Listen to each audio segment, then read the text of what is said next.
उत्पादन बिना यूरिया बिना डीएपी के भी बढ़ता है। और दुनिया में जब ये कीटनाशक और जहर नहीं बनाया जाता था, दूसरे विश्व युद्ध के पहले तक कभी भी दुनिया में ये जहर बना नहीं और कहीं डाला नहीं गया। ये तो सेकेंड वर्ल्ड वॉर में हुआ कि ये जहर का उत्पादन शुरू हुआ, क्योंकि 1945 में जब दूसरा विश्व युद्ध खत्म हो गया तो यूरोप की बहुत सारी कंपनियों के सामने ये संकट खड़ा हो गया कि वो बनाएं क्या, क्योंकि उन कंपनियों में जहरीले रासायनिक हथियार बनाए जाते थे और वो हथियार विश्व युद्ध में इस्तेमाल होते थे। तो जब तक विश्व युद्ध चला तब तक हथियार बिकते रहे। जब विश्व युद्ध खत्म हो गया तो हथियार बेचने का रास्ता बंद हो गया, तो हजारों यूरोप की और अमेरिका की कंपनियों के सामने संकट खड़ा हो गया कि वो उत्पादन क्या करें।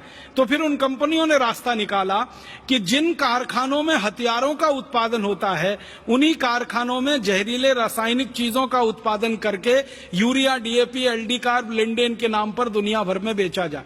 आप सभी जानते हैं, विज्ञान आपने पढ़ा है, रसायन शास्त्र के बारे में थोड़ा तो आप सभी जानते हैं। वो ये कि जिन रसायनों से रासायनिक हथियार बनते हैं युद्ध लड़ने के लिए, उन्हीं रसायनों से यूरिया, डीएपी बनता है खेतों को बर्बाद करने के लिए। जिन रसायनों से रासायनिक जहरीले हथियार बनते हैं केमिकल गैसेस के नाम पर, केमिकल बॉम्ब के नाम पर, उन्हीं जहरीले रसायनों से ये लिंडेन, एलडी कार्ब जैसे जहर, एंडोसल्फान जैसे जहर बनते हैं जो खेतों में डाले जाते हैं। माने मूल रसायन एक ही है, जिससे आप रासायनिक हथियार बना लो और युद्ध में इस्तेमाल कर लो, या जिससे यूरिया, डीएपी और पेस्टिसाइड, इंसेक्टिसाइड बना लो और खेतों में इस्तेमाल कर लो। तो मूल रसायन बनाने वाली यूरोप और अमेरिका की जो कंपनियां थी, उनका ये षड्यंत्र था कि सेकेंड वर्ल्ड वॉर खत्म हो गया 1945 में, तो उन कंपनियों को क्या करना। तो उन्होंने कहा कि चलो अब ये काम करना। तो किसानों के माध्यम से उन्होंने इस काम को आगे बढ़ाया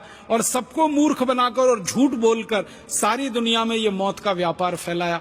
अब हमको ये बात अगर समझ में आ गई है तो हम इस मौत के व्यापार को बंद कराएं और इस मौत के व्यापार को पहले अपनी